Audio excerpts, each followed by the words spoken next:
Good afternoon, everyone. I am Karen Yarhimillo. I'm a professor of political science at the Political Science Department and the School of International and Public Affairs. And I'm the director of the Saltzman Institute of War and Peace Studies. And today, on behalf of the Saltzman Institute, I would like to welcome you to today's panel, Russia and Ukraine, what does Putin want? And it is nice to see that so many of you are here with us today to learn about this important crisis from four superb experts on this region and the region of the world and the players involved. Indeed, for me, these are the top go-to people to get insightful, out-of-the-box, deep analysis of the crisis, and I cannot be more thrilled that they are with us today to talk about it.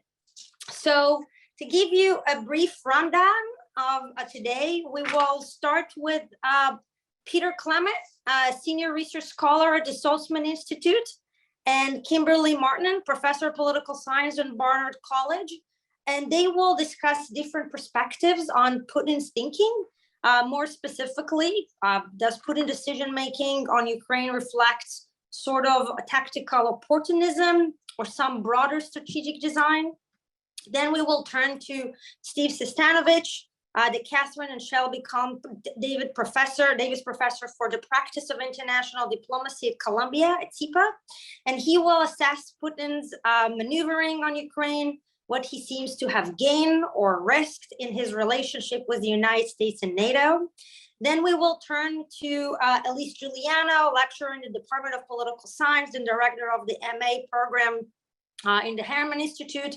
And she will offer the view from Kiev, the political dynamics at play in Ukraine and President Zelenskys as he tries to navigate this crisis. I really urge you to look at our speakers' bios that will be in the chat to just really fully appreciate the scope and depth of their expertise on this topic.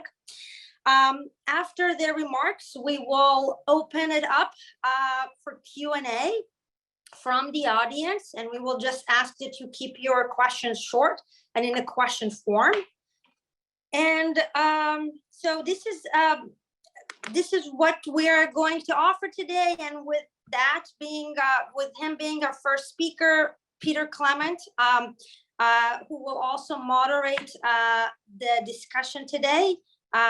So Peter, I will pass things on to you, and thank you very much for organizing it.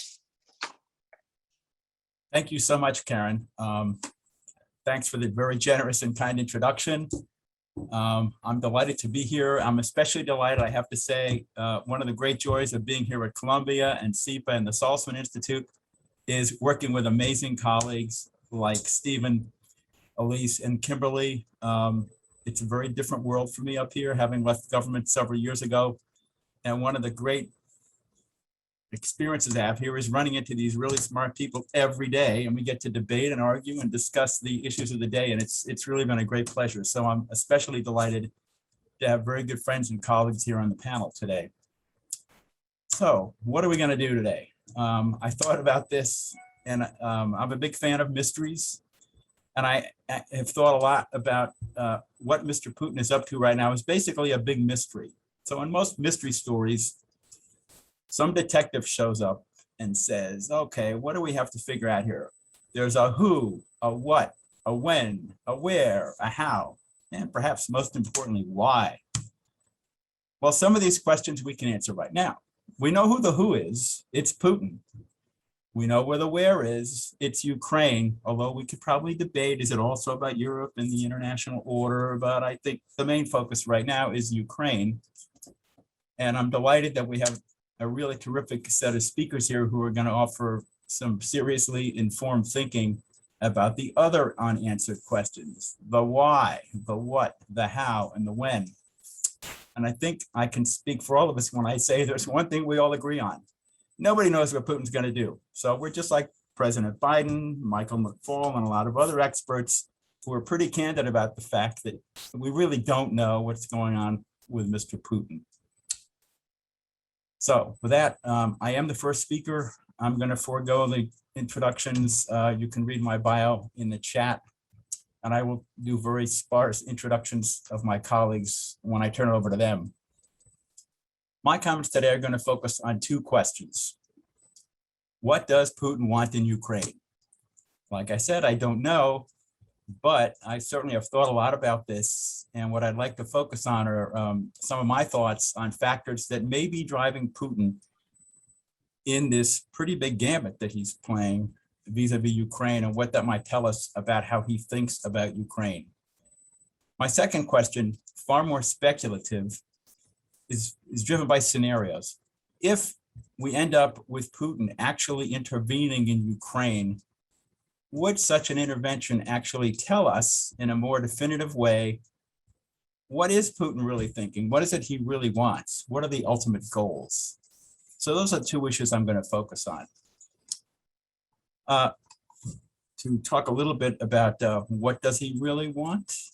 One thing we know right now, he's absolutely playing this fascinating game. He's toying with his adversaries, trying to keep them guessing about what he really wants. He certainly garnered a huge amount of attention on himself. And remember, this has been going on since October, this deployment of troops and this buildup over time.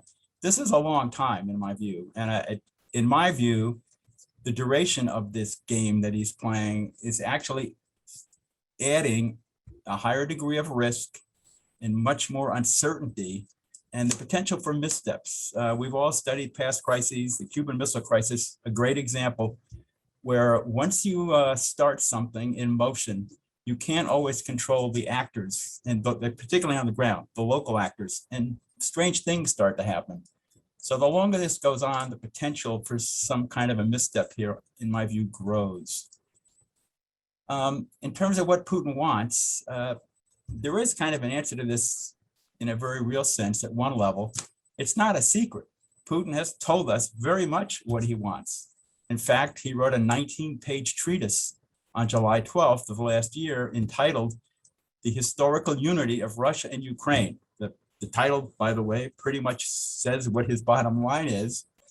He ends this article with the phrase, "For we are one people." That's not a big mystery. He's pretty much telling us what he thinks. Maybe that's the ideal world he'd like to have happen. If you read this article very closely, it's maddening. It's written, he must have had a little help from historians within one of the Russian institutes. It's way, way, way in the weeds into Russian history over 1,000 years, basically. And you can cherry pick certain parts. I could pick out any number of sentences and make a strong argument. Well, he's going to annex the Donbass. Oh no, he's going to go for Novorossiya. He's going to do all sorts of things. Or maybe he'll let them decide for themselves if he can get something else that we don't quite understand yet. Another thing that is pretty clear right now, and this comes through in the article, but more importantly, it's come through in the recent past in the proposals that the Russians have forwarded to the Americans in writing, this so-called draft treaty, which the bottom line of which is Russia cannot tolerate an anti-Russia Ukraine, especially one that poses a security threat to Russia. Putin has written about this in that article. President Medvedev has written about it. And in their view, the real problem is that the leaders in Ukraine do not represent the Ukrainian people. And these leaders are merely puppets of outside actors with a strong anti-Russian agenda. In their view, there's a very simple solution. The answer is, we just need a neutral Ukraine. We want a permanently neutral Ukraine. A lot of experts have opined on this. And if that were the only issue that they were raising, maybe there's some room for people to negotiate. What muddies the waters, however, is that when you read the draft treaty that the Russians presented to the Americans, it's a much bigger wish list. And it involves NATO members, NATO's force structure in Eastern Europe. It's a huge, huge basket of demands, all of which are on the face pretty unacceptable to the US, to most NATO states. So you have to ask yourself, what is it that he's really trying to get here? Is it a neutral Ukraine, or is it a much bigger wish list? To to think more about this question, you also have to ask yourself, if he's looking for a diplomatic outcome, do you need to post 127,000 troops on the Ukrainian border to make your point? Some would say that this is all a show of force whose goal is to create some kind of a diplomatic outcome that yields this permanently neutral Ukraine. We don't know because of the muddied waters, because of the other terms that he's now put forward. I'm going to segue here to the debate that some people might have, and Kim and I have talked about this a lot. Is Putin a shrewd opportunist, more tactical in his thinking, or does he in fact have some kind of a broader strategic design in mind? Again, I can't feel comfortable even beginning to answer that. I've got some theories. And so the way I would proceed on this is to say, if you post 127,000 troops on somebody's border, is it in fact all part of a diplomatic gambit and you don't really intend to do anything? Or do you have to be at least open to the possibility that those troops are there because in fact, they're part of a suite of options that he's got on his plate, and he has considered it a viable option if in fact he can't get anywhere on the diplomatic track. So what I'd like to do here is move down to the scenario where if in fact Putin is thinking and actually follows through on the use of force, what might be motivating him?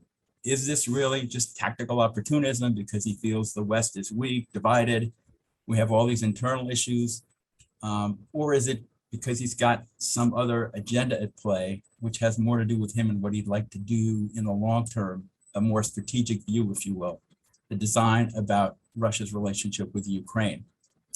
To start off in this segment, I'm sure all of you have heard the oft quoted comment that Putin has made that the biggest single geopolitical catastrophe of the 20th century was the collapse of the USSR. Some people have taken that statement quite literally to say, well, what he really aims to do here is to undo that horrible tragedy, actually seek some kind of repair in which he would then try to reassert Russian control over most of that former Soviet state. I'm making an assumption here that he would exclude the Baltic states who are now members of NATO. That's another debate for experts to ponder, but that would seem to be beyond the realm right now. So another way to think about this, and this is really one where I've spent some time thinking about Putin's readings, perhaps. Maybe he's not thinking about recreating the Soviet Union or most of the Soviet Union. Maybe he's got something slightly less ambitious in mind. And this something less ambitious might be what I would call the gathering of the Russian lands. There was a famous book written by Alexander Solzhenitsyn, the former Soviet-era dissident, entitled Rebuilding Russia. This book was published in 1990, and in it, Solzhenitsyn argues that for one to successfully rebuild Russia, first, the Russians must eschew dreams of empire building. That was what got them into all these problems in the first place. And they need to focus internally on revitalizing what he calls the spirituality and the soul of the Russian people, of their very Russianness. In this short book, Solzhenitsyn goes on to identify who are the constituent, or what are the constituent elements of this Russian Union, as he calls it, the core of this Russian state.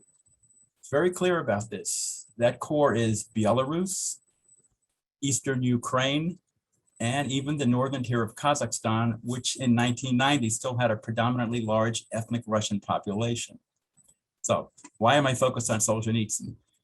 The main reason is, to my surprise, as I look back on Putin's tenure as president, one of the very first things he did in the year 2000, several months into his presidency, he took it upon himself to go meet with Alexander Solzhenitsyn.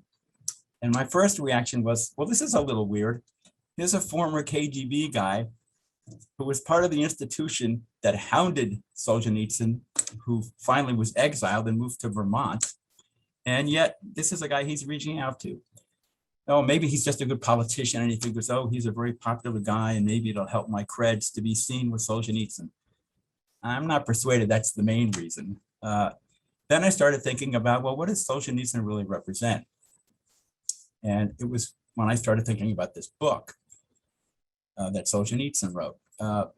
Putin met with Solzhenitsyn again in 2007, during which he awarded him the Russian State Award, which is the highest one available to civilians.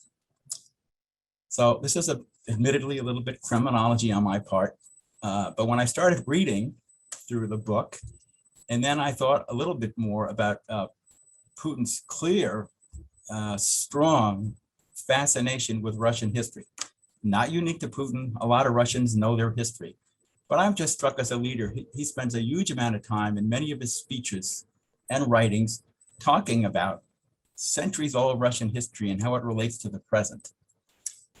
Then I started thinking about there's a little cottage industry of statue building that's going on in Russia.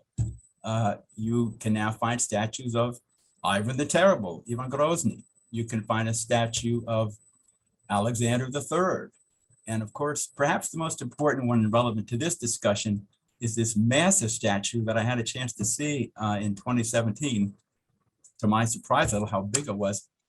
This huge statue of Vladimir I, who both the Ukrainians and the Russians claim as a pretty significant founding figure in their history.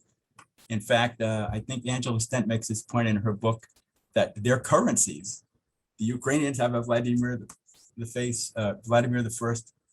face on one of their key pieces of paper currency, as do the Russians. So there's a shared history here that complicates things, but I thought Putin was sending a very strong message just how important Vladimir was and what he represents by erecting this massive statue just outside Red Square. Another thing that gets me thinking about potentially why Putin might be thinking about this bigger agenda for the future of Ukraine is Putin's age. Putin turns 70 this coming October. I'm not saying he's old, but generally speaking, by the time you reach that point in your life, you're probably getting into the latter chapters of one's life. So is it possible that Putin's actually seriously thinking about his own legacy in Russia? He's a little obsessed with Russian history. It wouldn't be surprising at all that he, in fact, is also thinking, well, what's that chapter about me going to be about in that history? Is he thinking that perhaps wants to be remembered as the guy who resurrected a strong Russia after the difficult 90s under Yeltsin and the collapse of the Soviet Union? Maybe perhaps something more ambitious. He wants to be remembered as a modern day Ivan III, Ivan the Great, the so-called gatherer of the Russian lands.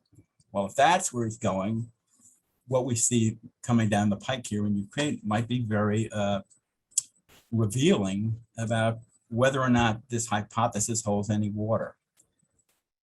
So to get to the closing here, the coming weeks and months, I hope, by the way, I know that some people that I talk to, friends who are not deep Russia people, are telling me, if I have to read one more article about Putin in Ukraine, I'm going to kill myself. It's been going on and on and on.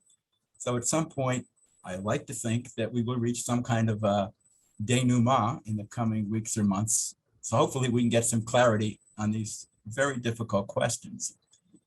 So I'm thinking, if in fact, you can make an argument that these terms they've laid out in this proposed treaty to the US are so unacceptable that maybe Putin calculated that in fact he knew this was never going to work, but it provides him a pretext. He can then go back and say, you know, I made an offer, we're very reasonable people, but these people in NATO and the Americans, they're completely unyielding on this issue of NATO and their right to take in new members like Ukraine. Moreover, they're providing military assistance. And what am I going to do? My hands are tied. We have to do something to mitigate this emerging threat being posed by Ukraine. In that scenario, then you do something where you actually employ some of that military force that's now been gathered on the border. So to close, I just want to offer a little food for thought. One can arguably make the case of 5 different scenarios that I'm going to end on here by way of different types of military interventions that we could see. Number one, I call it the non-invasion invasion. And I'm thinking back to 1979 Afghanistan, a local leadership, in this case in the Donbass region, they say, help, help. We've been terrorized. There was a horrible incident. And here you need a little bit of a provocation, but some event. If you read today's paper, there's a leaked document which claims that the Russians have in fact mapped out this provocation scenario. They even have videos. People died in the Donbass, and as a result, that may be a pretext for the Russians to help the people in Donbass. When I say help, you send in, who knows, 5,000 or 10,000 Russian forces into the Donbass region to secure them, protect them. Perhaps over time, maybe you annex this region. So this is kind of at one end of the spectrum. One step up from that, I call it the small bite invasion. This would be what many people have talked about, the possibility of a scenario where Russia seeks to build a land bridge between the Donbass all the way down to Crimea, because currently the only access they have is this massive Kerch bridge that was constructed pretty quickly. So now you would actually have a land bridge that would get you from Russia, Donbass into Crimea. This would be a swath of territory that abuts the Sea of Azov. Next scenario, I call the bigger bite. This is the Novorossiya variant of an invasion. This would be much bigger, huge, and incredibly risky, because you're now going probably several hundred kilometers beyond this land bridge or from Donbass. Now you're going into larger cities, cities like Kharkiv, Odessa. This is a serious war, big time.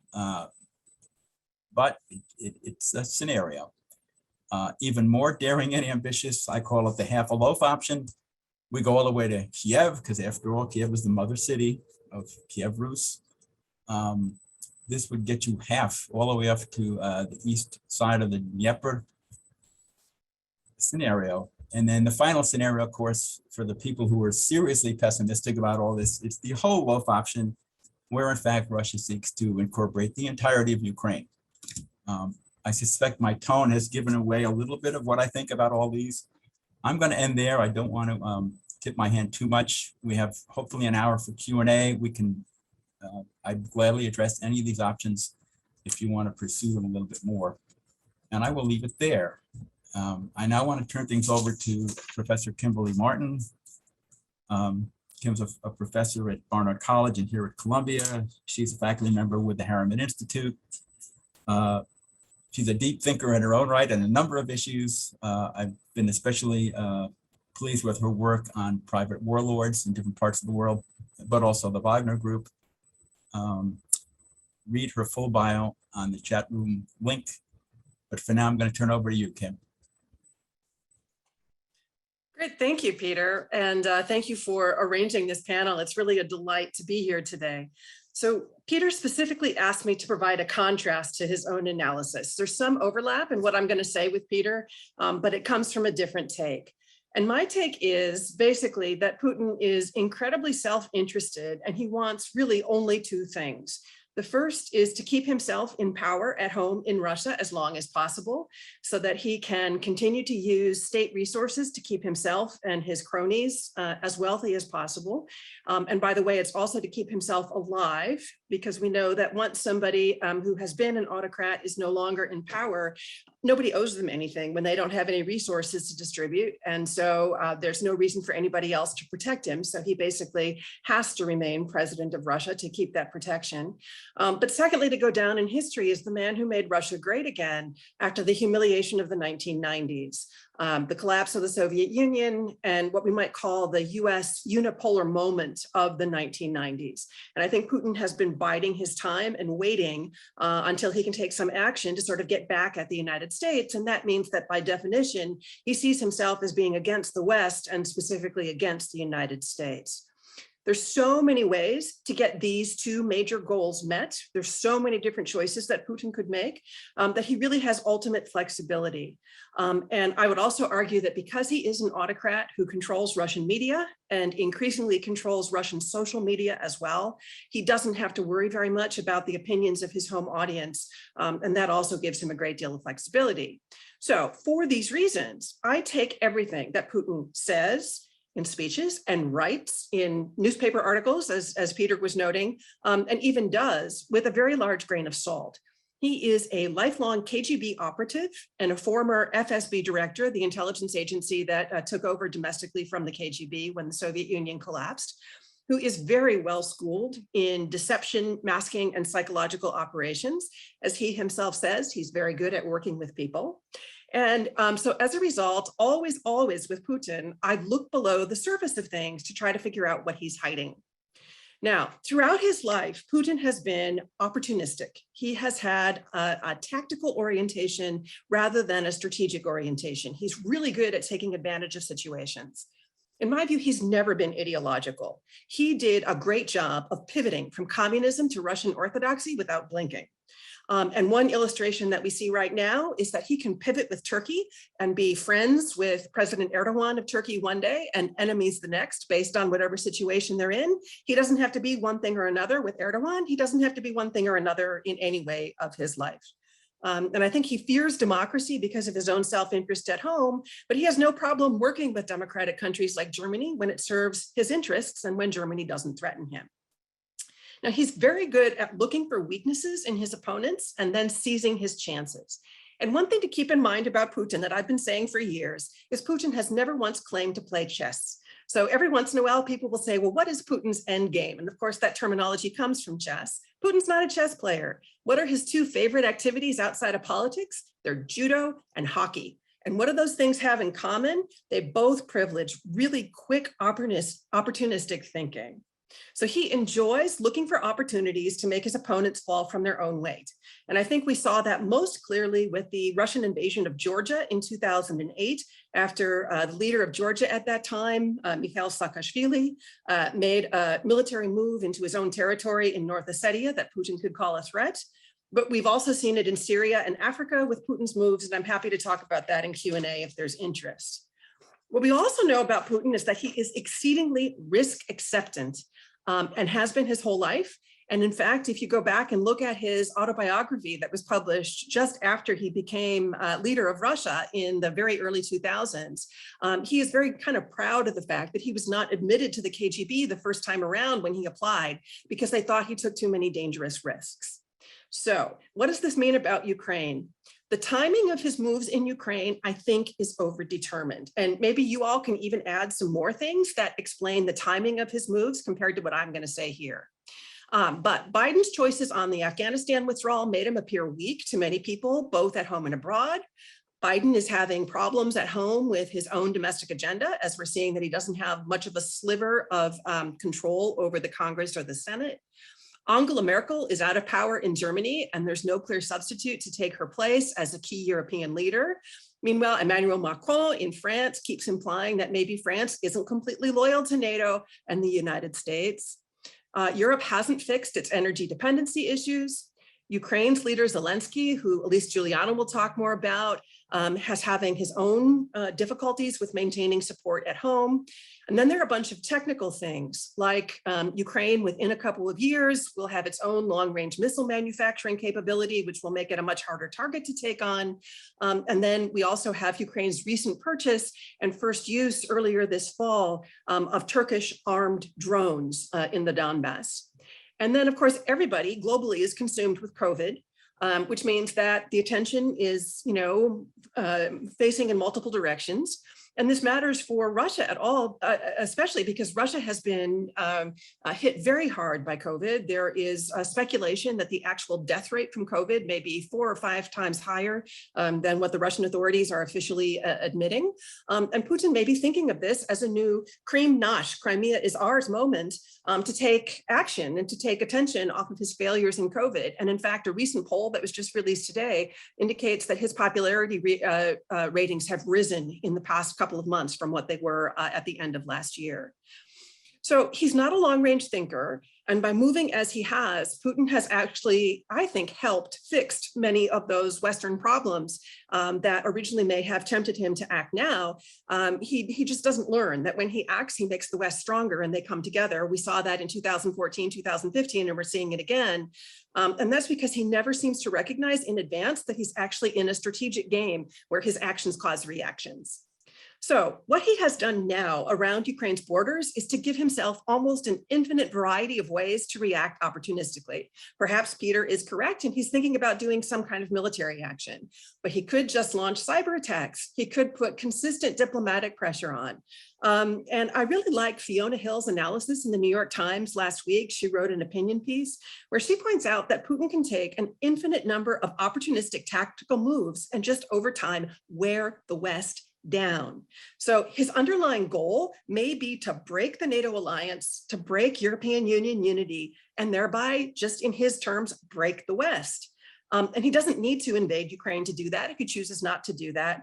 He just needs to keep us feeling consistently threatened and tense and keep our attention wavering on things when Biden and when other people in the West have different motives that would actually be their key in mind. So far, Biden's administration has reacted, I think, exceedingly well with its flurry of European and Asian diplomacy, its refusal to give in to Russian demands, but its restraint in drawing a clear line between its NATO obligations and Ukraine, and its clear statements of both knowing full well what Russia is up to and releasing intelligence from time to time about what is known, but also being very clear about what the consequences are if Russia sends military forces into Ukraine. So far, so good. The challenge for the West is going to be keeping US attention on Ukraine and Russia and European and allied unity in place if this becomes Putin's attempt at psychological warfare by attrition.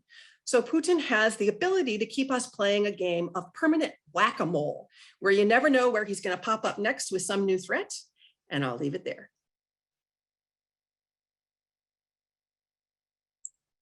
Thank you so much, Kim. That's great.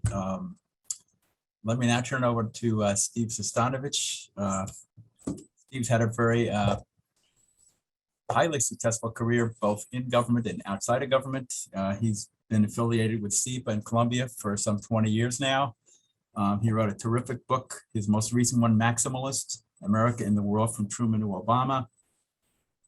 Perhaps most selfishly, I would note that I had an opportunity to work with Steve when I was in the Intel side, and Steve was the special advisor on the newly independent states at the Department of State in the late 90s, early 2000s. And so we had a chance to get to know each other there. Steve's got an office right next door to me, so we have a chance to exchange ideas on a regular basis. He had a tour of the National Security Council. He was a vice president for Russia-Eurasian Affairs at the Carnegie Endowment. And he's also the George Kennan Senior Fellow in Russian Eurasian Affairs at the Council on Foreign Relations. Again, please go to the chat room for the full bio on Professor Sestanovich. Steve, over to you. Thank you, Peter. And thanks for setting this up. I was afraid we would all agree. So Kim helped me out a lot here, particularly by saying that Putin has an infinite number of ways of proceeding successfully. In this, echoing Fiona Hill last week, who I thought also exaggerated Putin's options. I would frame Putin's situation a little differently. If it's a question of being a tactician or a strategist, I think he's maybe a little more strategic than some people allow, but you can be a bad strategist.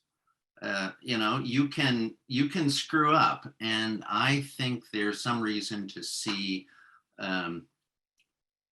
Putin as having outfoxed himself. And let me say briefly what I mean by this. The sort of broadly the two baskets of goals that Putin seems to be pursuing here, and this is not especially conjectural, we only have to look at what he says and does, are first, creating a subservient Ukraine that's detached from the West, maybe directly under Russian control, but in any case, willing to accept the goals and oversight of Russian foreign policy. And the buildup is obviously aimed at that. Secondly, though, there is the goal of revising the European security order, negotiated or imposed, as he might think of it, in the 1990s. Here, he would seek, as he's made perfectly clear in the draft treaties that he presented, a pullback by NATO from the countries that were added to the alliance after the end of the Cold War, no further enlargement, limits on forces in Europe, taking all American nuclear weapons out, and so forth. Now, the problem with these two baskets is that they're kind of at odds. The more Putin emphasizes one, the harder it is to achieve the other.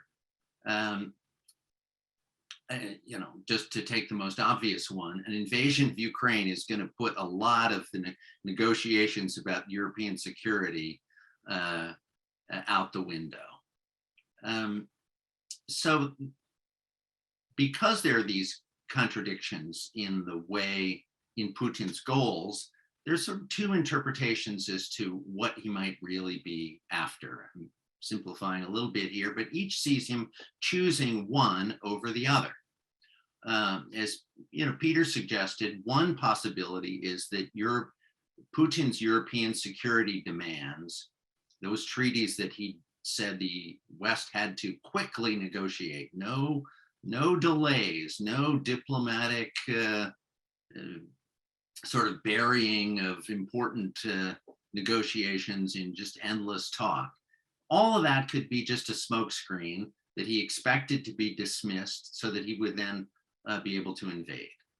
It's possible, but we haven't really seen him moving forward here with a real pretext.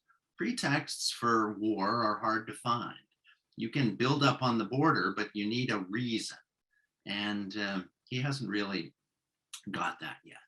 A second interpretation is that the threat of the Ukrainian invasion is just a bluff. It's an aim. His aim is to get the West to accept European security demands. But since the West has mostly rejected those demands, what's he going to do? I mean, there's been a lot of talk about, pursuing negotiations on this or that track, but really, Putin has been stiffed by the West. And so he has to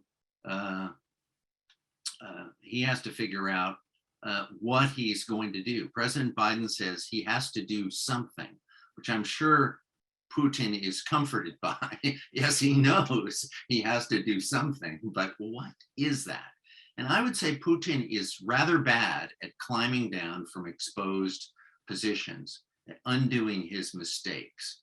I would think his position in Eastern Ukraine is an example of that. He could easily have compromised to liquidate that investment. He's had 8 years to do it, and he didn't find a way of getting anything for it. So I think Putin is frustrated, and I think you see a few signs of this. I'll mention 3 of them in descending order of importance. One is the hesitant response to the US and NATO letters that were sent to the Russians this week. I mean, it looks to me as though they don't know what their next move is. It used to be that, as I said earlier, the Russian position was, we absolutely demand a quick action in response to what we are calling for. This was a sort of whip-cracking tone in their rhetoric. Now, Putin, in his press conference, for example, with Viktor Orban, has a different approach. It's that the West is trying to trick him into acting, and he is going to vex them by not acting. His message was, if I could paraphrase, you want us to do something stupid so that you can impose sanctions on us, which will weaken Russia. Well, we're on to you, and we're not going to do anything stupid. Fine, that's good, but it doesn't really get him anything. Secondly, you see a number of Russian experts beginning to speak up critically. This is in Russia. The head of the Russian International Affairs Council, who is admittedly just a scholar and think tanker, but still in a pretty plugged in elite position, Andrei Korchinov, has summarized what Putin has done so far this way. He said, "This ostentatious diplomatic blitzkrieg has come to nothing." Russian think tankers do not talk this way unless they think there is a broader body of sentiment that agrees with them, especially within the government. You see other Russian commentators on international affairs saying, you know, it's very important not to make the mistake of taking any provocative action that would turn out to be counterproductive. You see others saying, you know, the Russian national security establishment is drunk with power. So I think there are interesting signs that Putin's improvisations are being critically assessed. And I'll give you one last one. This is the least important. I did an interview with Russian television last week, and the entire point of the conversation was to say, why is the West just inventing this crisis? There is no crisis. Really, you guys are just making it up. And poor President Putin is trying to convince you that actually there's no danger of war. Why won't you listen? To me, that is a kind of plea, an expression of the Russian frustration. And these are television journalists who have instructions from the Kremlin as to how to interview Western commentators. So given this, given the way in which Putin may have boxed himself in, what's the right approach for the West to take? Let me say a word about this. The formula that the West has taken is, of course, summarized in 2 words: deterrence and diplomacy. And I think they've been better at both of those than I thought, 6 weeks ago when this really got started. On the diplomacy side, they've been pretty good at slow rolling Putin. A lot of people were concerned early in the crisis that the Biden administration would get sucked into overly broad discussions. But all in all, I think they've done better than the Russians. Even with some disagreements within the NATO alliance and within Europe, they've nevertheless managed to maintain a pretty impressive degree of unity among Western governments that has, in its own way, to be a source of frustration for Putin, because the contradictions between the goals that I mentioned earlier are much greater if the West is united. On deterrence, the same thing. The buildup of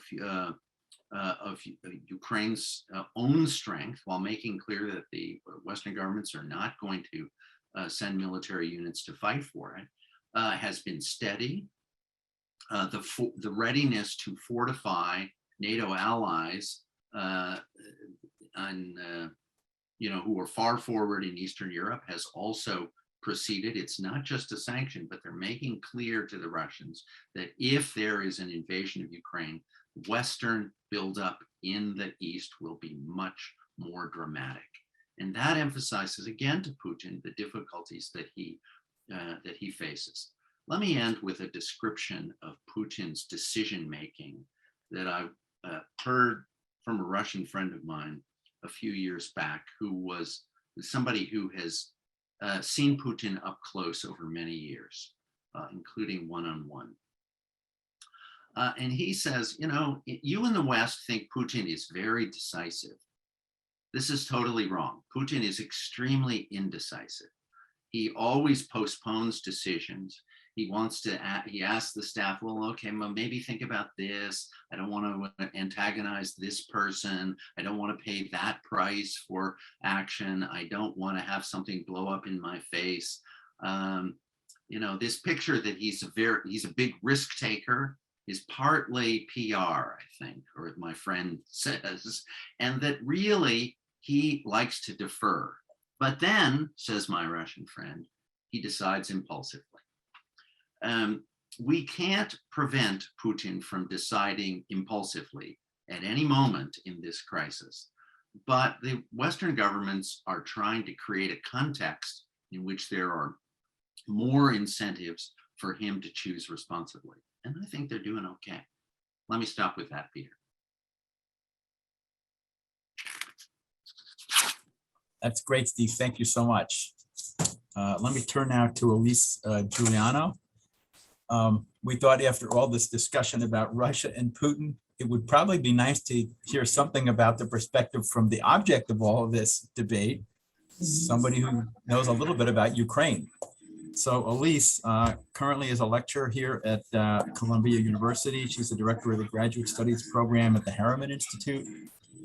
She's done a lot of work on issues related to ethnic identity, wrote a book called Constructing Grievance, Ethnic Nationalism in Russia's Republics, which won an award. She's also got firsthand eyes on in her field work in Ukraine, in Kharkiv, and looked at a lot of public opinion data and met with Ukrainians. So she will provide us, I think, a really good perspective on how things look from inside Ukraine. So over to you, Elise. Thank you, Peter.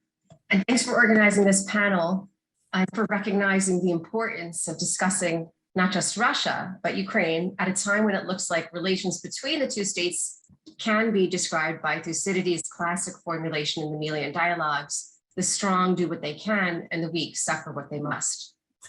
Ukraine, in other words, and its leaders are not in a good position. Formally excluded from NATO membership, while Russia's considerably stronger military forces are arrayed on its border and Russia places unrealistic demands on the US. But Russia's extreme behavior has produced some unintended consequences that could potentially strengthen Ukraine's weak position, not in a military sense necessarily, but perhaps over the long term and maybe even in the short term. So what are these consequences? The main consequence of Russia's actions that I see is a shoring up of support from the West. I want to overstate this because, of course, NATO membership is not on the table. But if Russia is still trying to bring Ukraine back into its sphere of influence, its actions have instead moved Ukraine closer to the goal of integration with Europe. Concretely, Russia's actions have spurred European states to articulate a discourse of strong support for Ukraine and have also accelerated technical and financial assistance, as well as lethal aid. So the UK, Poland, of course, Canada, the US, the Germans to a degree, and NATO have all offered various forms of financial or technical assistance. Is this a short-term development, or will there be a lasting effect? This is something we can discuss during the Q&A. And will this support from the West influence public opinion within Ukraine, which has long been divided on the question of European integration? Although, at the same time, support for joining Europe has grown since the crisis started in 2014.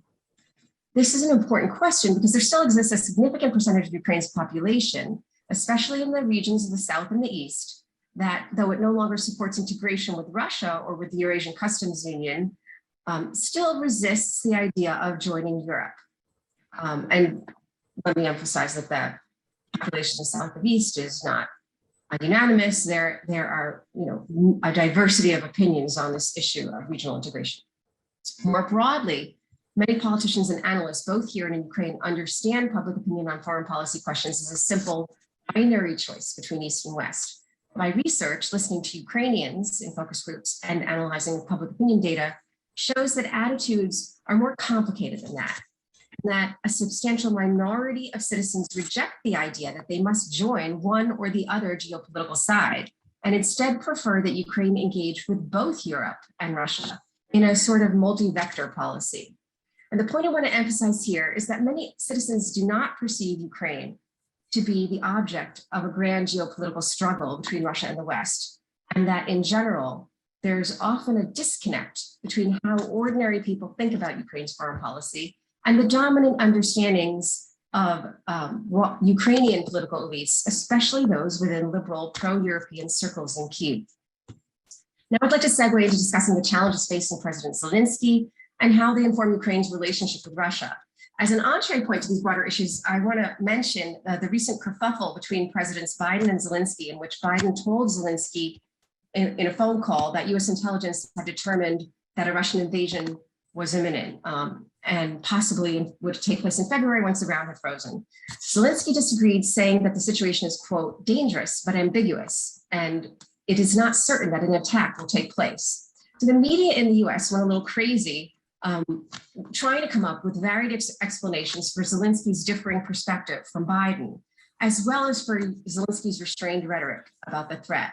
And the various explanations that I've heard include things like, he's in denial with a capital D, or he misperceives the situation. Ukraine has bad intelligence, the intelligence doesn't compare to the US. Or, well, he may be a good comedian, but he's inexperienced at political crises and just bad at handling political crises. Or he's concerned about the economy and he's worried about declining opinion poll numbers and his reelection. So he wants to maintain a sense of calm. The idea I'd like to advance is that Zelensky is intentionally downplaying the threat and cultivates a restrained response on purpose as a form of communication with Russia, in particular with the hope that the dormant Normandy format talks might yield results.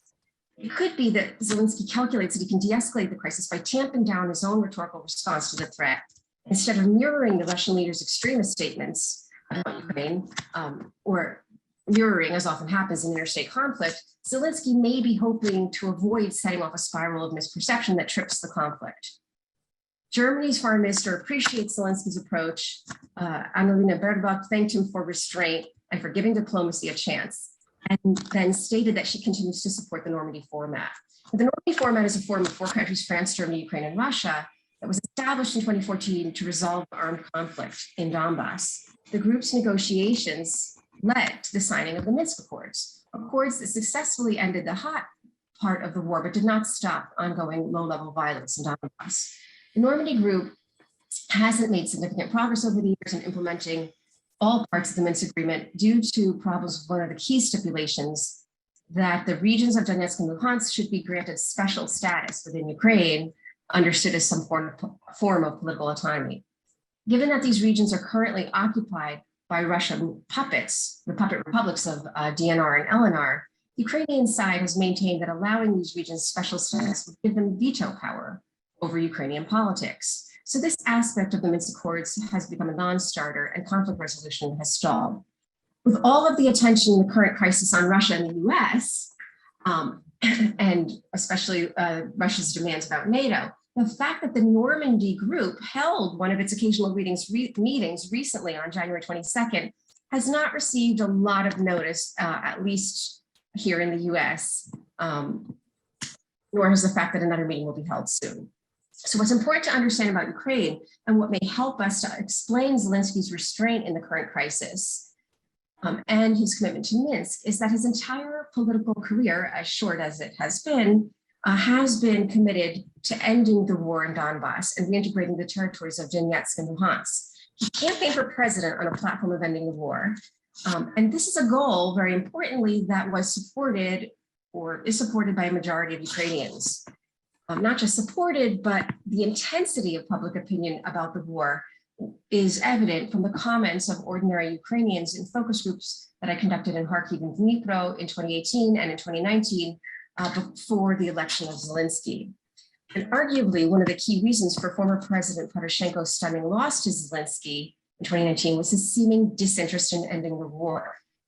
Though the war is often discussed in geopolitical terms by experts, such as us, or the Ukrainian liberal class, many Ukrainians are more concerned about the devastating human costs of 14,000 people dead since 2014, 3,000 of them civilians, according to the UN, and more than 1 million people forced to leave their home.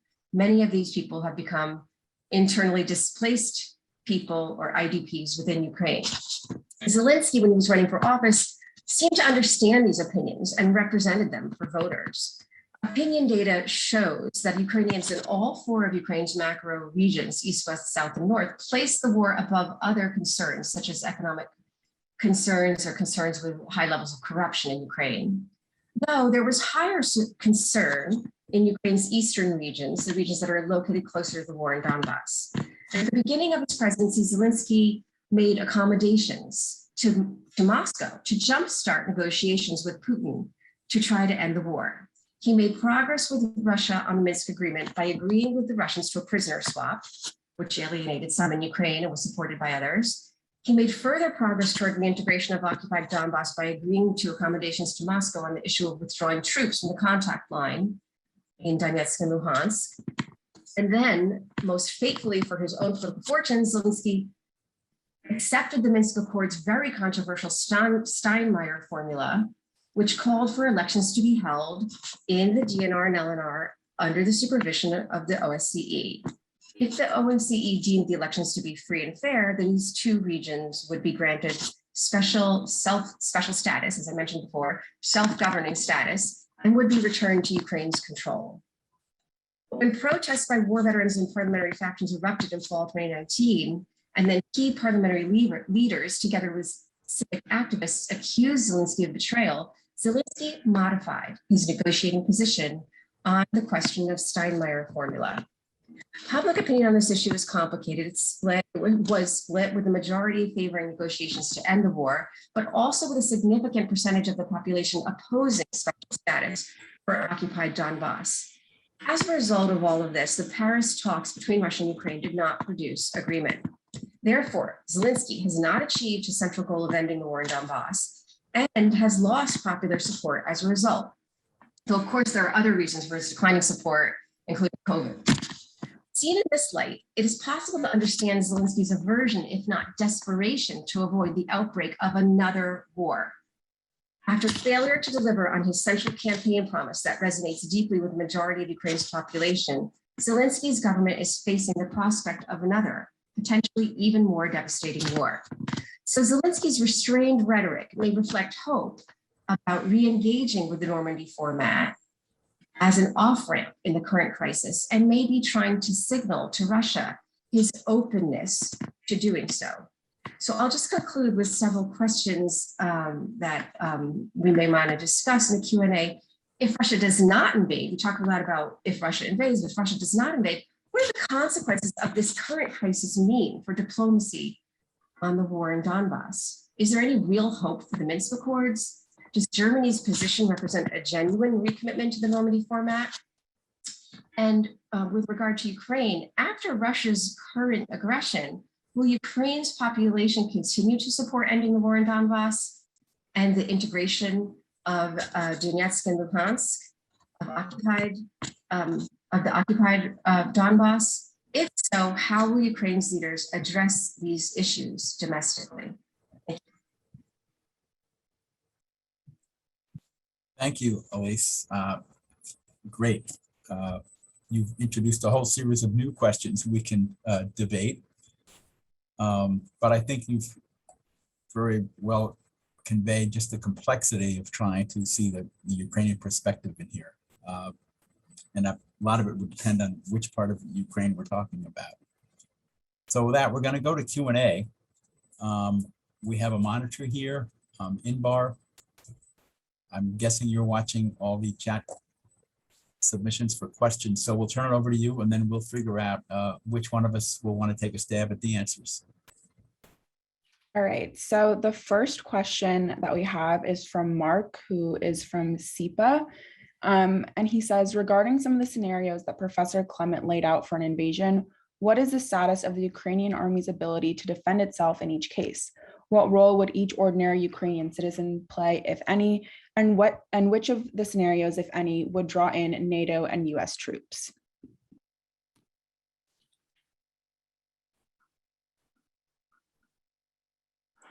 Do I have any volunteers on our panel here for that one?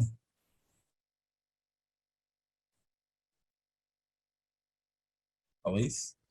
Well, I am absolutely not an expert on militaries in any country, Ukraine or Russia. So I'll just repeat what I've been reading about.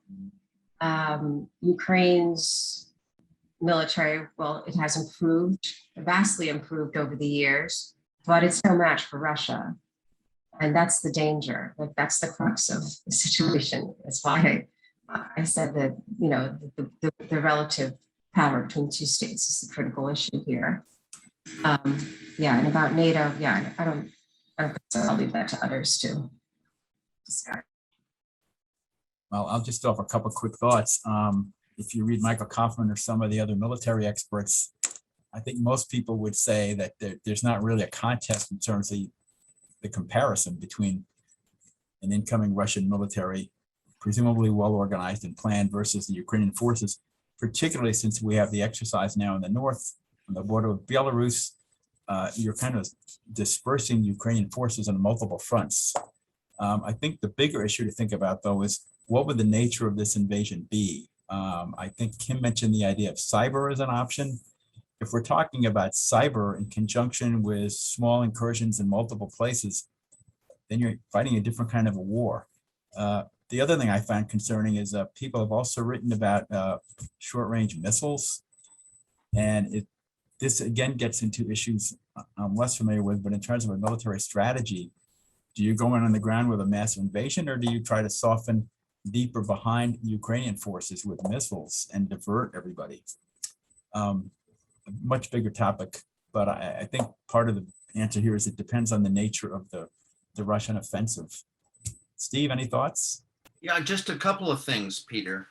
You know, one issue that has arisen in the course of the past 2 months is the status of the territorial defense forces, the local military, paramilitary groups that are supposed to be mobilized when, in the event of, well, in this case, a Russian invasion. And what people, both the, as I understand it, the Ukrainian government and Western governments have been discovering is that those outfits have been seriously underfunded. They depend on local funding.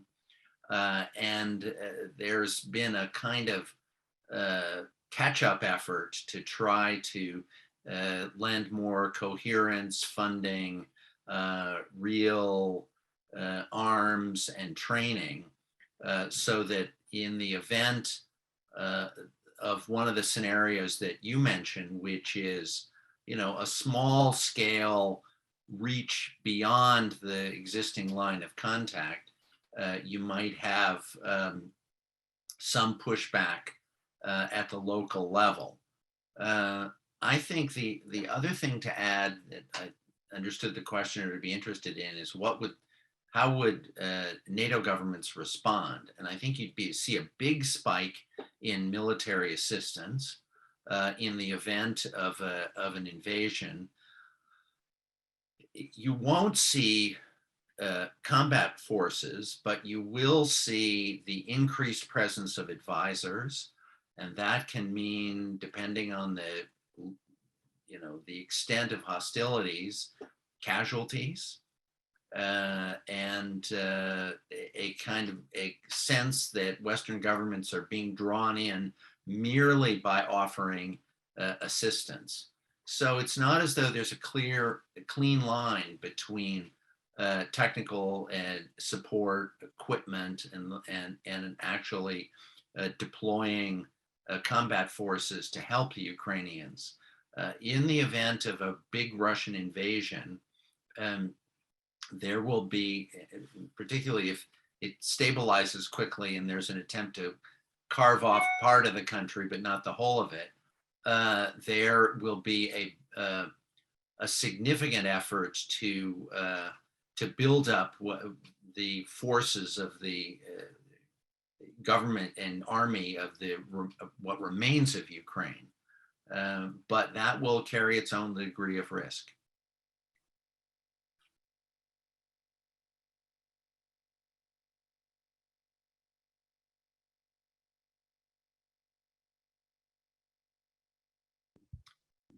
All right, I'll ask the next question, which is from Matt Bratton, who's a junior in general studies. He asks, and I think a lot of questions are also echoing this. Could any panelists speak to the potential role of China in either assisting Russia should the US and NATO resort to economic sanctions, or their potential role should Russia decide to invade Ukraine?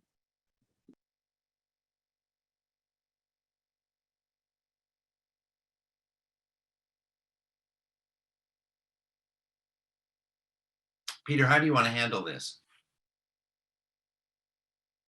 Steve, you want to go first on this one, or Kim, and I'll follow up?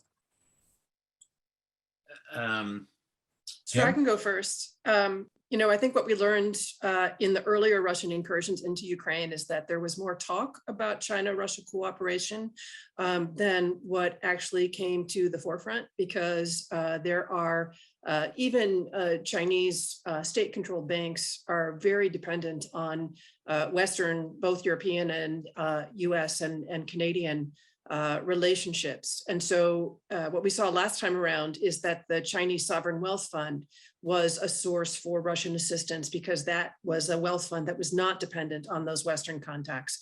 But China has multiple interests here. And what we have seen, at least up until this point, is that China talks more than China acts on behalf of supporting Russia. And I would guess that China does not have too much of an interest in becoming actively involved in support of what happens in Ukraine, even if they say a lot in support of Russia. But I'd be interested to hear what others say. Well, the economic relationship between Russia and Europe dwarfs that between Russia and China. Two-way trade is about 4 times higher with the European Union than with China.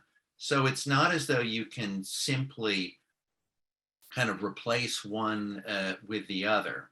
Now, a large part of that pretty unbalanced trade between Russia and Europe is energy exports. And one of the levers that the Russians will, of course, threaten in the event of, kind of escalation of sanctions is cutting off energy supplies. That will be very costly for them in the short run, because that's their principal source of export earnings.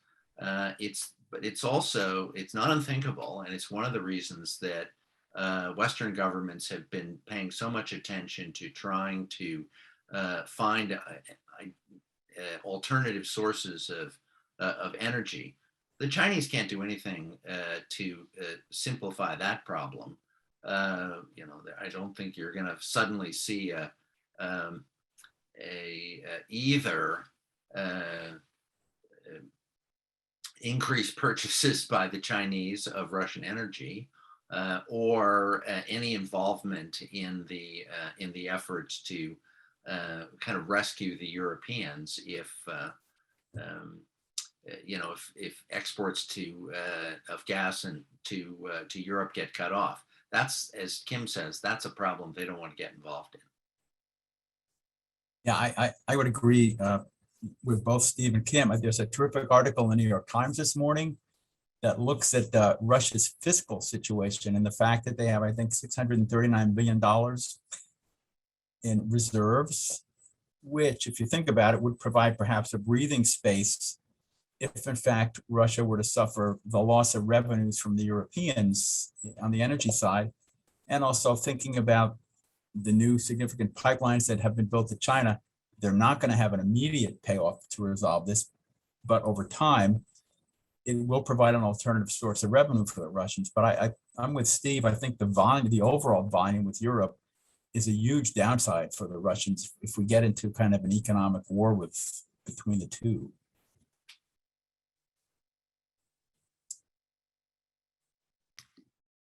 All right, the next question I have is from Michael Daniels from SIPA as well. Acknowledging the clear asymmetry between Russian and Ukraine's military capability along Ukraine's border will persist. To what extent do you believe that military realities, for example, how costly an incursion and temporary occupation might be based on Western security assistance, post-incursion resistance preparations, influence Putin's decision calculus?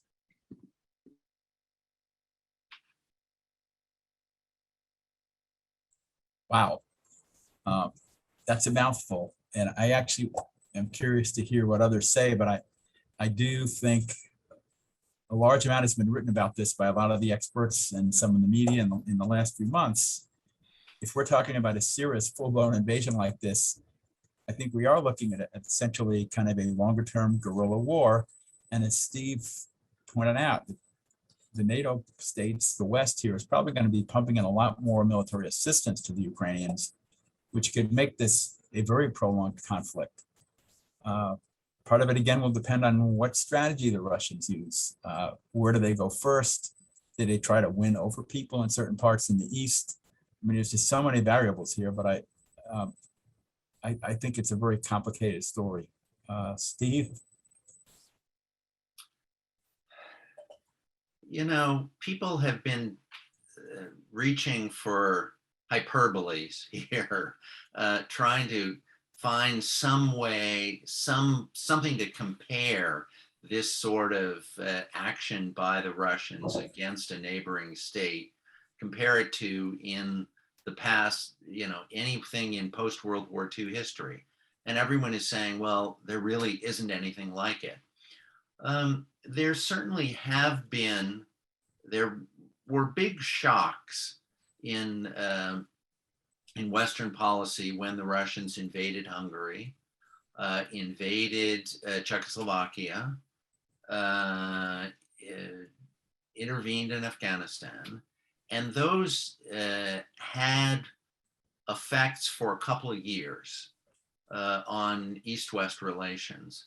But I think the likelihood here is that you'll see something more long-lasting, a much, you know, a kind of, you know, what Putin called a rupture of relations, meaning something that he thought the West would not want to accept, that is, you know, likely to be a kind of standoff, an attempt to isolate and punish Russia that goes on for a long period of time.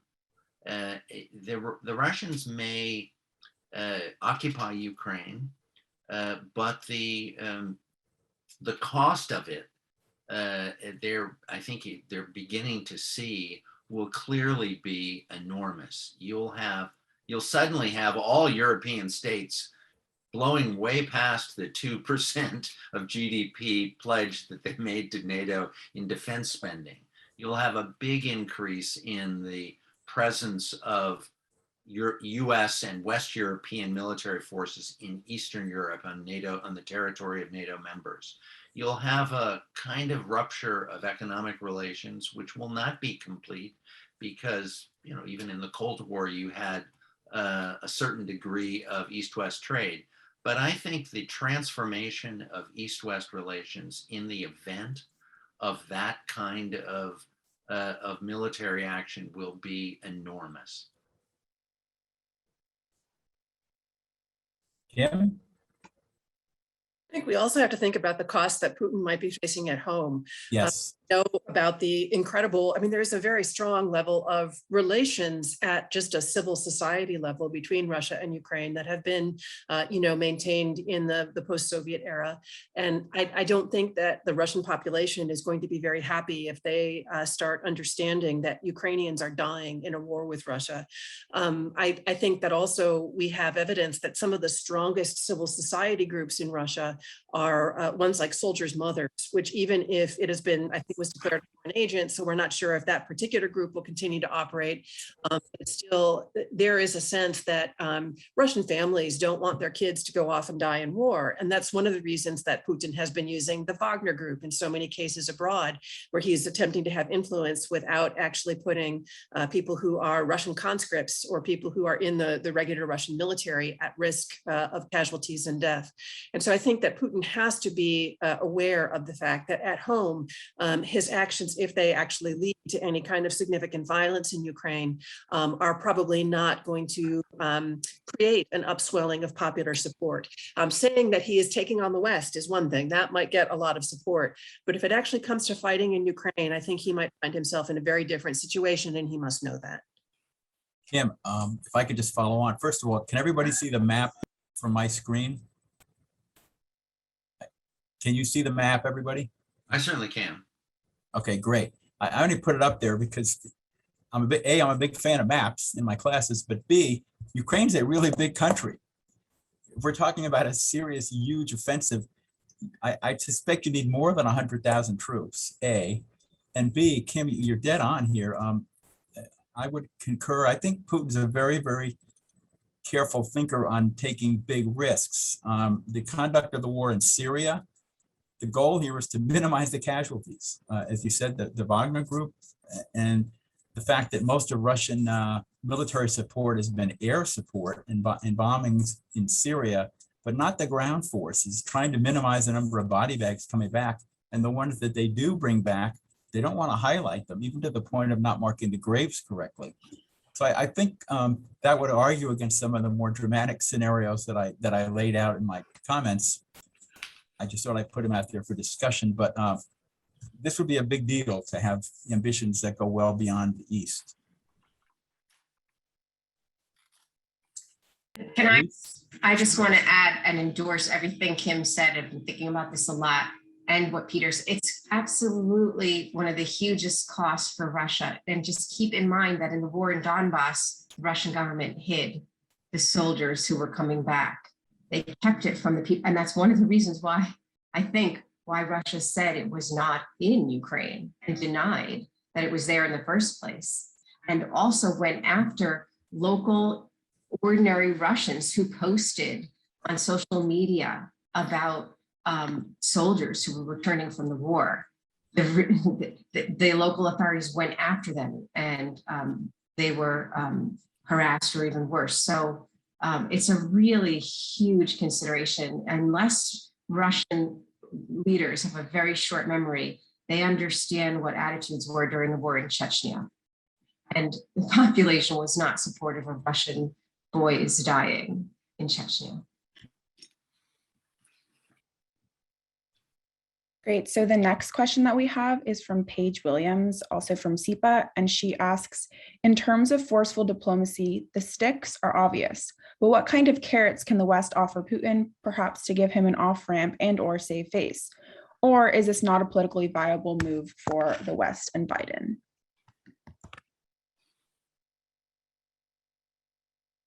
Steve, you want to go first on this one? Well, the administration has in the paper that it offered to as a response to the Russian demands, and in the paper through the closely coordinated NATO paper, made clear that it would like to have a kind of diplomatic track that would enable Putin to say, look, we resumed arms control negotiations that are meant to address this claim that Russia is being threatened by the buildup of NATO forces. I mean, the buildup of NATO forces before the crisis was, of course, negligible. You know, you had a few hundred American troops here, and I mean, in Lithuania, a few in Poland. You had a couple of other countries contributing rotating forces in other Baltic states and elsewhere in Eastern Europe. But the administration is putting an offer to the Russians, saying, you know, let's talk about limits on military capabilities in Eastern Europe that are reciprocal. You know, if you want to have limits on medium and intermediate range missiles, we're there. The INF treaty was you know, ended because of American dissatisfaction with Russian non-compliance, but let's get something like that going again. The CFE treaty was ended largely because of you know, Russian unhappiness with it and the limits that it imposed on the deployment of Russian forces. Okay, says the administration, let's get something like that going again. If Putin wants to have that off ramp, he can get it in a heartbeat. The question is whether it offers him enough, and it's for that reason that there will be increasing attention, I think, to the issue of NATO enlargement and for future membership for Ukraine. This has mostly been a non-starter for Western governments. It would be the biggest trophy that Putin could bring home if he said, you know, the West has for however 14 years since the Bucharest Memorandum, when they said Ukraine was going to become a NATO member, and now they're taking it back. That would be a big win, but it's a big uphill struggle for him diplomatically to get a hearing for that idea among NATO governments. Kim, you have your hand up? Yeah, one thought on this. I think Steve is absolutely right, but I also think that, you know, the Biden administration and NATO have been so forceful in saying we will not change our rules. They couldn't back down at this point either. And one thing to think about is whether all of the diplomacy that's involved, which also includes Ukraine, might convince Zelensky to say, well, we have learned from this case that our NATO allies are willing to give us military support and diplomatic support without us being members. And so we would be willing to, you know, back off of our demands to join NATO for the time being, as long as Russia ceases to be a threat to us. And that might be the win-win for everybody, to have Ukraine be the one that says it's not necessary, rather than having NATO or the United States make any kind of commitment. Elise will have a view of this, but my sense is that will be extremely divisive in Ukraine. There will be a certain kind of relief among some Western governments, but I think it might be the end of, well, it would be a very serious threat to Zelensky's political support. But does Zelensky at this point still want to stay in office? Yes, he Yes. does. All presidents in office, this is a law of nature, want to stay in office. Yes. Even though he said he would only want to be a one-term president, turns out. We'll see. And, yeah. Elise? Yeah, no, I think I agree with Steve, because even though the population, so popular opinion doesn't even matter. I mean, it's been not a majority has been supportive of NATO membership, although very recent polling by Ola Ono, who presented on Monday at Harriman Institute panel, said now in the last 2 years, finally polls show that I think she said 54%, so a slight majority of the population does support NATO membership. But whether that matters or not to leaders, I think is not the issue, because the consensus view among political leaders and intellectuals and the kind of Kiev, you know, elite is yeah, you know, Europe, integration with Europe and NATO membership, and this is a critical. And Zelensky himself kind of shifted toward more of a full support of NATO membership. So I think it would be tough for him to back away from that. But you know, we'll see. Like, how big is that threat on the border, or maybe if they really are, maybe there's some way in which it could be framed as, you know, it's this or a lot of death and casualties. So, you know, it just really, again, depends on Russia, unfortunately. If I could add 2 quick points. One, Steve, on your point about what the U.S. has offered, according to the leaked messages I'm reading in the press, you mentioned the intermediate range, short range missiles in Ukraine. If I read the leaks correctly, the U.S. was pretty not completely accommodating here, because the trade-off was, yeah, we can perhaps reach some kind of understanding on the missiles in Ukraine, but of course then we'd have to talk about missiles in Kaliningrad. So they're showing a tough side here, like it goes both ways. We're just not going to hand over things. But I want to pick up on what Kim just said in the spirit of a red cell analyst, saying a little bit out of the box. The idea that Zelensky could be the driver of some kind of an initiative that could potentially diffuse the crisis, maybe give Putin enough that he's satisfied. What if he unilaterally declared, well, you know what? We need to be neutral for the next 10 years until we sort things out. We have to focus on our domestic needs. maybe this would be something he could think about. I mean, it's way out of the box, but I like the idea that Zelensky could actually be playing an even bigger role than he currently is. Inbar?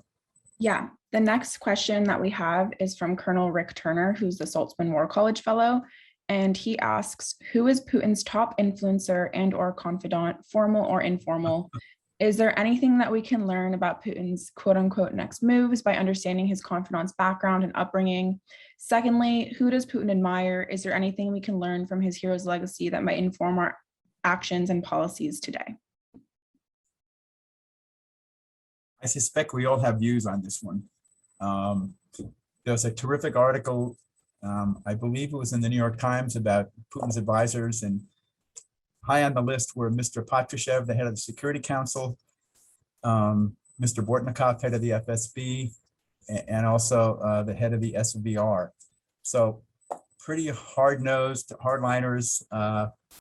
If that's where he's getting all his info, then we have a big problem. A, and B, it raises the big question that perhaps a lot of us can't really speak with any authority, which is, how does Putin get his information? Does he have a morning brief? Does he give undue weight to reports from the SVR and the FSB? Do they have an all-source analytic process? Obviously, I have a viewpoint on that, but I'd like to think he's getting all that, but I don't know with great certainty how he's getting that info. I don't think is he watching CNN? How does he get his information? So I'm open to some thoughts here from my colleagues. Steve and Kim? Kim, go for it. Well, I don't have any knowledge about how Putin gets his information, but we do have a lot of declassified documents available now that talk about how the Soviet leadership got their information. Mm-hmm. We do know is that when they got information from the KGB, it was not of very high quality, that the KGB was essentially repackaging Western media reports and presenting it as if it was their own analysis, but then also telling the leadership of the Soviet Union what it was they wanted to hear. And so because these people all have a KGB background, that presupposes that perhaps the KGB culture is still active, in which case Putin could just be in a big echo chamber where he's hearing his own thoughts put back to him, along with some summaries of Western media reports. Steve? Yeah, I think it's very important to understand the significance of this group that advises Putin, the heads of the military intelligence complex, in effect. I think if you imagine, there's no comparison to any other European country in terms of the way of the character, the small circle restricted to military and intelligence people advising the president. If you had anything comparable to that in the US, for example, people would be raising hell. They would say, this is a sign that the deep state has totally taken over. This is, the militarization, extreme militarization of American foreign policy. These are people who are really, really extreme. And I mean, there should be a good study of Patrushev. Patrushev has been saying totally crackpot stuff about the West for 20 years.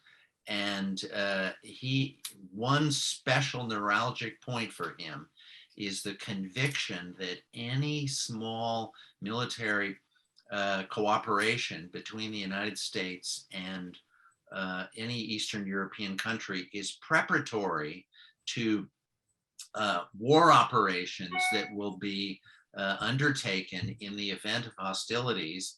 And he will sketch out the targets in Western Russia that are going to be hit by the American planes that are using the airfield in this or that East European country.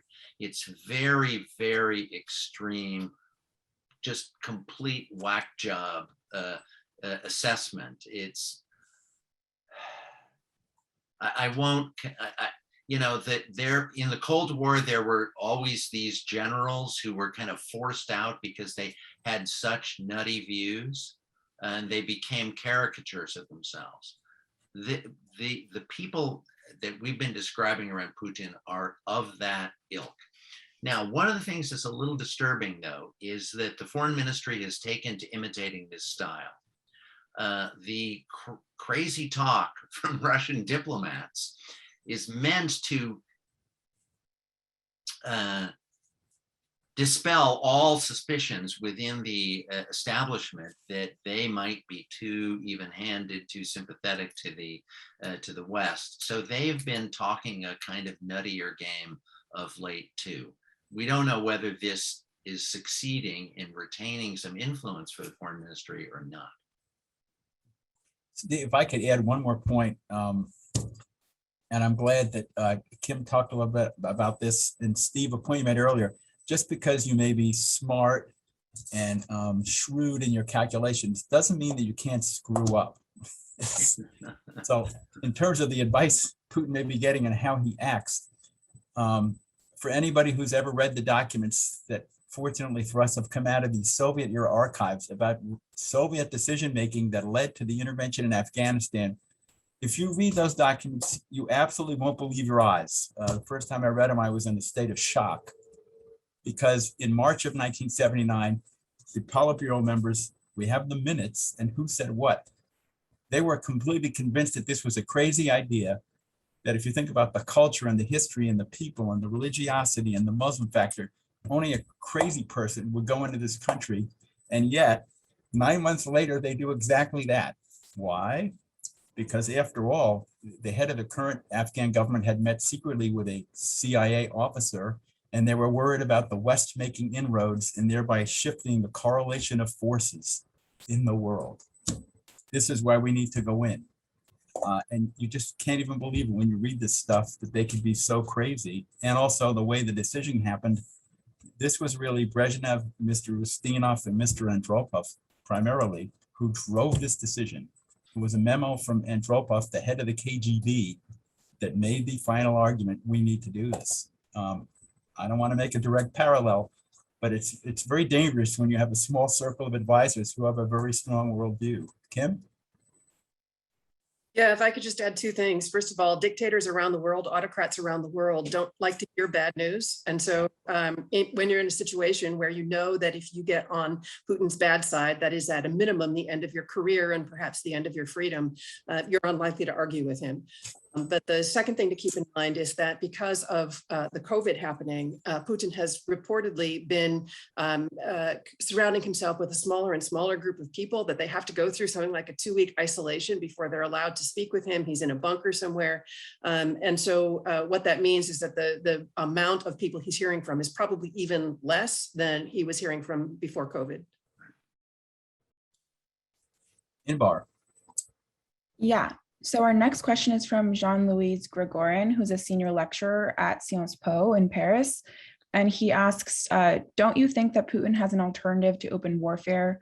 Cyber coercion against Ukraine has happened with the January 14th wave of cyber attacks and against key EU countries, which started with yesterday with fake ransomware attacks against German, Dutch oil terminals.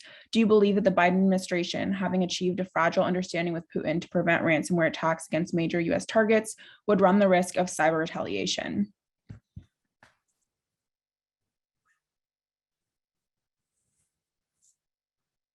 Kim?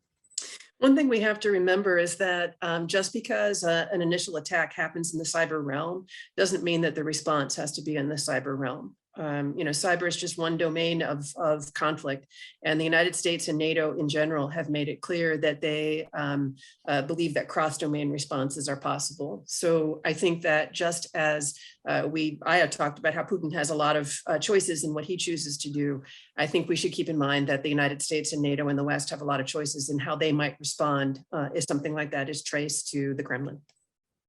Yeah, you remember a couple of weeks ago when President Biden caught a lot of hell for talking about how the West would be divided in the event of a minor incursion. I heard an administration official the next day say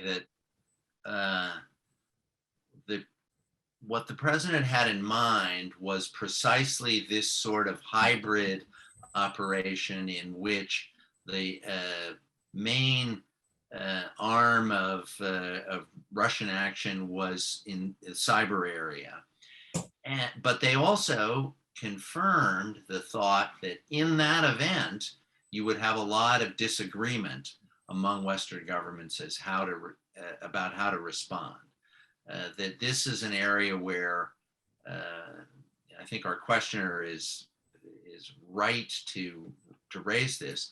This is an area where they haven't worked out a real consensus about what the appropriate response would be to Putin. So Inbar, if I could interject, we had a couple of questions that people had mailed in before our panel gathered today. If you want me to. Do you have those? Yeah, I'd like to. I want to be sure that we get to them.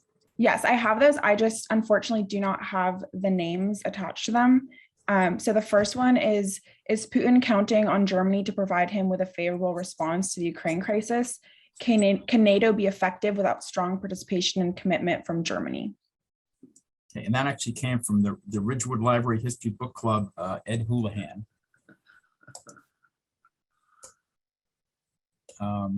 That's a great question. I think Germany is in fact a pretty significant actor in this drama. And the fact that Angela Merkel is no longer there, I think made this point earlier, introduces another element of uncertainty perhaps on how the Germans will react. And clearly they have a major stake in Nord Stream 2. So yeah, I suspect in part the answer to the German reaction or how strong a role they play will also depend on what the Russians do, if in fact they really do invade. And this is where I think potentially there's a challenge within the alliance. If the invasion consists of my first scenario, the non-invasion invasion, and they merely fortify and buttress Donbass and then maybe even annex it at some point, is that the full-blown invasion scenario that might put people over the edge? Or is it the kind of thing that would foster a serious debate about, how strongly do we want to react and in what ways? And I'm curious from my colleagues how they think about this. Steve? You know, as I said a moment ago in talking about the hybrid scenarios, Western disunity is going to be greatest at the low levels of Russian initiative and offensive action. And I think that won't be limited to Germany. There will be plenty of other people saying, you know, let's try to hold ourselves together for the main action and not be diverted by small challenges. But if the idea behind the question, or possibly behind Putin's calculation, is that Germany is going to help him in the event of a much more robust action against Ukraine, I think that's almost surely mistaken. And I think the way in which the Germans have talked about Nord Stream 2, for example, is a good example, is a good reflection of the way they will deal with this problem. They're getting closer and closer to saying, well, Nord Stream 2 will be on the table. They don't like to formulate it that way. But what I think their body language is conveying that is, if there is a major Russian action against Ukraine, Nord Stream 2 is dead. And whether it's because of a formal decision to sanction the Russians or because it dies in procedural delays on the part of the German government doesn't really matter all that much. Putin won't get the new pipeline that he's been counting on. And I think more broadly, the Germans have been trying to show that they're good citizens of NATO. They know everybody thinks, oh, you know, in the post-Merkel era, you can't count on the Germans. But I think they're probably wrong about this. And I wonder whether they're even really calculating it. Here, just to give the administration a further plug, I think they've been slowly working at, slowly but very actively working at minimizing the daylight between the German government and every other NATO government. And that has been pretty impressive to the Russians. It increases the frustration that, as I said earlier, I think Putin has got to feel about whether he's getting anywhere. Kim? Yeah, thanks. I just wanted to separate out two different components of Peter's first scenario. The first is an invasion that really isn't giving more military support to the forces in the Donbass. And the second is some sort of a territorial name change so that the Donbass is no longer part of Ukraine. And my sense is, I'm not an expert on German politics at all, but my sense is that there is still a very strong sentiment in Germany that the map of Europe should not be changed using force. And so I think if it were to go, I think there's a distinction to be made between giving military support to forces in the Donbass so that they can fight more and, on their own, take more territory away from, supposed Ukrainian control versus an open declaration that the Donbass is no longer part of Ukraine. And I think there'd be more German reaction against the second than against the first. Our next question is from Jean Chadwell from the Powell School. And they ask, they have a longer question. I think part of that question was answered, so I'm just going to ask the first part. In light of the very limited success of the Minsk agreements, what more can the Normandy 4 do to address the conflict in the Donbass, if anything? Do you believe that the new Olaf Scholz counselorship will take an active role?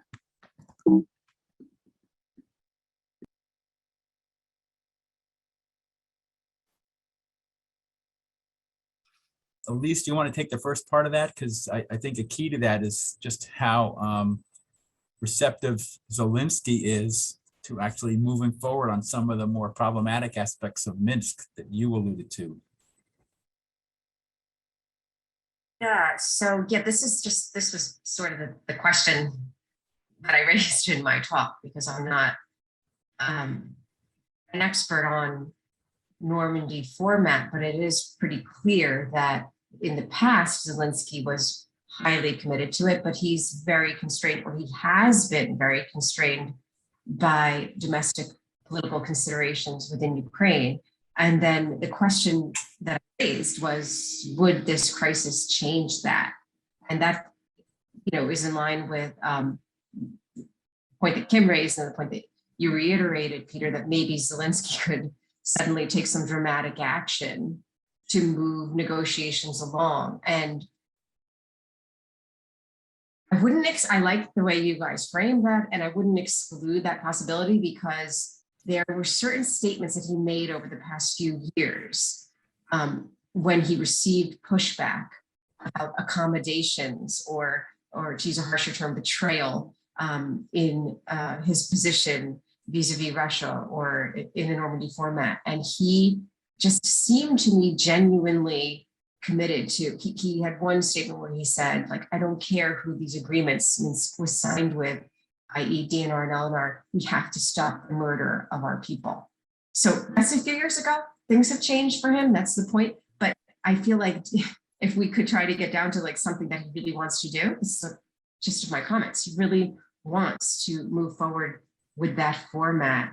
And while I can't predict, it does seem like the German Foreign Ministry is committed to it. And I don't remember if I included this point, but the German Foreign Minister, Elise, is right now trying to elevate those talks to a higher level of, I don't know the right language, of diplomat. In other words, her office. So from low-level talks in which, maybe it's not seen as very important, she would participate. So it looks like Germany is quite committed and may see this as a.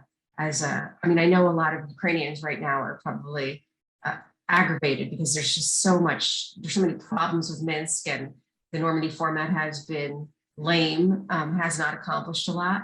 But it is a kind of moment, one of the possible benefits of this horrible crisis could be that their Normandy negotiations and Minsk is reinvigorated in some way by a diplomatic push from Germany and Ukraine. All right, so I think this might be the last question, depending on how long it takes to answer it. It was the other question that was emailed to us, and I think it's pretty apt considering the name of the panel is "What does Putin want?" So what are the most important domestic political advantages for Putin in A, threatening Ukraine, and B, invading Ukraine? And this question comes from Alan Lane Kagadan. I'm not sure from where. Generally, that question is about what are the risks he's taking domestically. So this is an interesting one. The obverse of that, what potential advantages would he see politically by continuing to threaten or maybe even invading Ukraine? I'm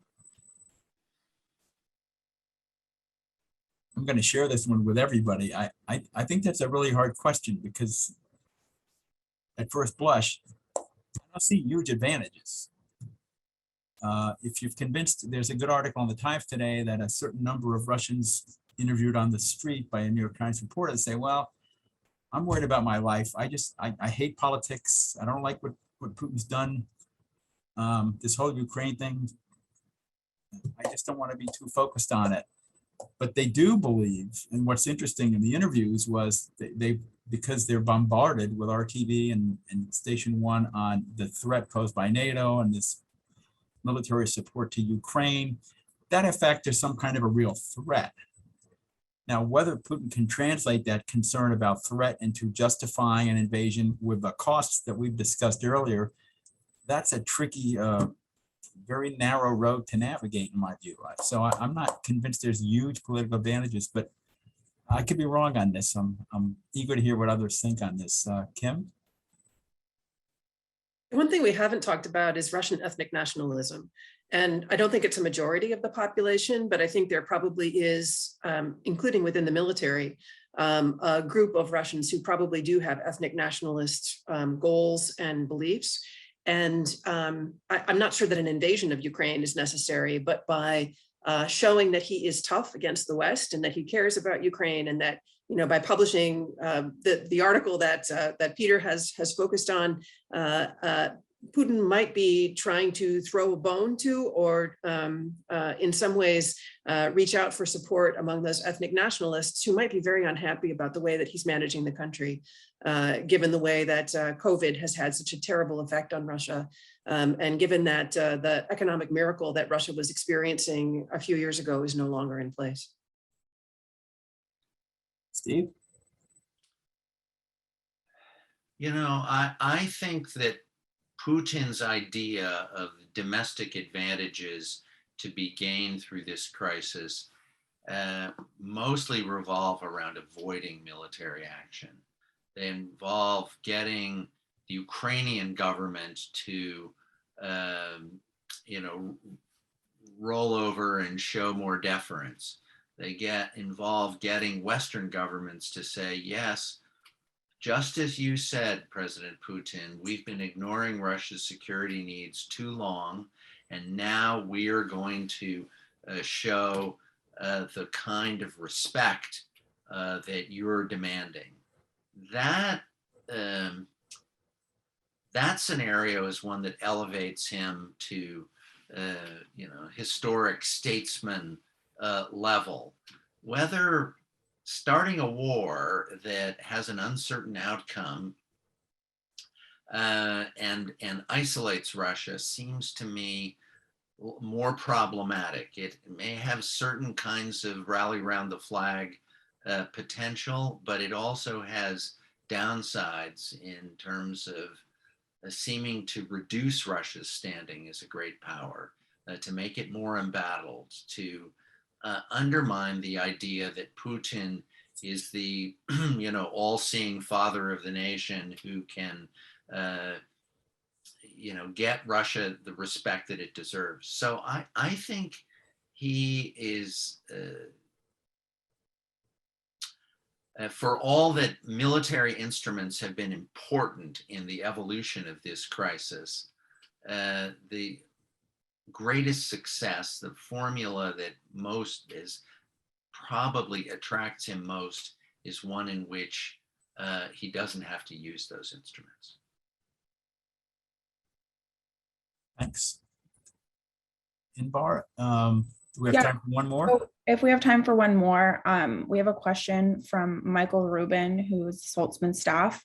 And he asks, how do you believe President Trump would have handled this crisis differently from Biden?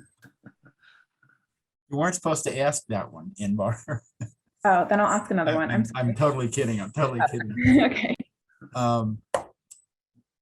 Yeah, if I recall correctly, I think President Trump said none of this would have happened if he was still president. I don't know what that's based on. Maybe the fact that he felt he had some kind of a good relationship with Putin. We still don't know what they've talked about in some of their private meetings, by the way. So maybe they have some kind of an understanding, but I'm going to defer to some of my colleagues here.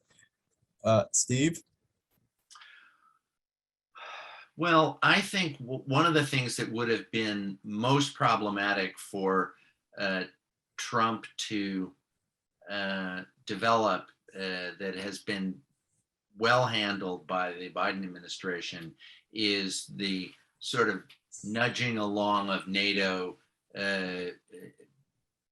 sort of unified decision-making declarations, actions.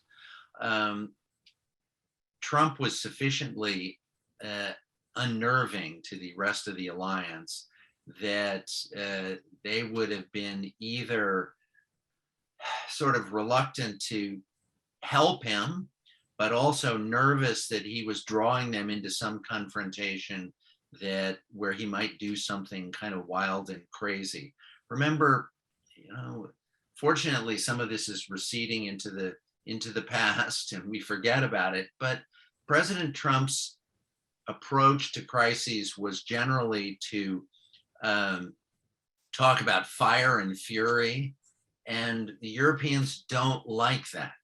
So I think you would find it hard to develop the kind of robust policy on the deterrence side. Could you have gotten the same sort of effective slow roll on the diplomatic side? Maybe, but it would have been constantly undermined by Trump's sort of wild statements, tweets. I mean, imagine the president of the United States tweeting multiple times a day about this crisis.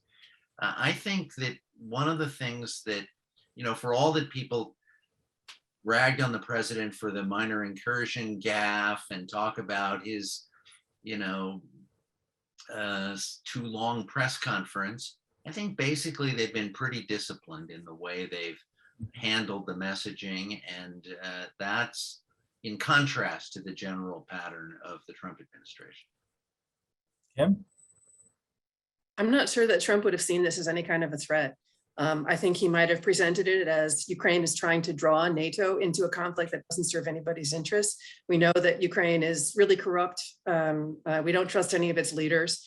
Why doesn't Europe handle this itself? We don't have direct economic interests involved in this. We're going to sit this one out. I have a great deal of respect for Putin. He's a strong leader, and he knows what he's doing.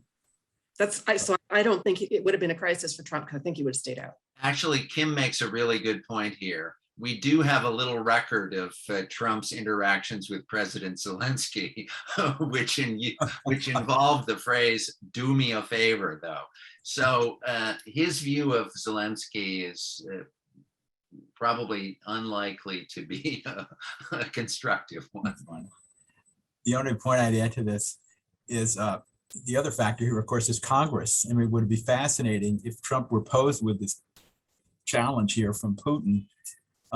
He's got a pretty hardline core of people in Congress who are very much on the anti-Russia side of the spectrum. So he'd have to manage them as well. And could this potentially have been a source of divisiveness among his key constituents in the Republican Party? I don't know, but it's a very good question. So I think we're near the end. Inbar, anything else you want to add here? I think any other questions would take a lot longer than the time we have left. So I want to thank everybody. Thank first the panelists. Thank you so much. And I also need to applaud the fact that you were all really religious about the 10-minute time frame here. I'm very, very impressed. I've been at academic conferences where people sometimes go over 15, 20 minutes for a 10-minute discussion. So thanks for making life a lot easier. And thanks too for a terrifically informed discussion. Thanks so much. And thanks for having me be part of this. Thanks, Peter. Thanks to everyone. Thank you, Peter. Yeah, Thanks, Peter. Thanks to Saltzman. yeah. Thank you. Thank you, Saltzman Saltzman. and Thanks to Harriman all of and you. Thank you, Inbar. And everybody Thanks to all for of you. contributing. And thanks to our audience for a nice turnout too. Thanks for spending time with us today. Have a good day and good weekend. All right, bye-bye. Bye-bye. Bye.